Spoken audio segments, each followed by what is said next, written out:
என்னங்க, நம்பூதிரி என்ன சொன்னாரு? அத பத்தி அப்புறம் பேசுவோம். பேசாம சாமி கும்பிடு.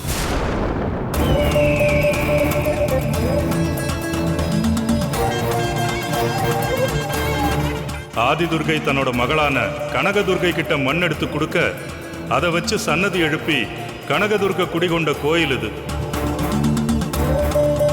ஜமீன் ஐயாவோட முன்னோர்களால 6 தலைமுறைகளுக்கு முன்னாடி கட்டப்பட்ட இந்த கோயில்ல இருந்து கனகதுர்கை நம்ம ஊரை காத்துக்கிட்டு வரா. 12 வருஷங்களுக்கு முன்னால உண்டான சோதனையில தன்னோட சக்தியை இழந்து சோபை இழந்த இந்த கோயில்ல மறுபடியும் கனகதுர்கை குடிகொண்டு இந்த ஊரை காக்க குடி வந்திருக்கா.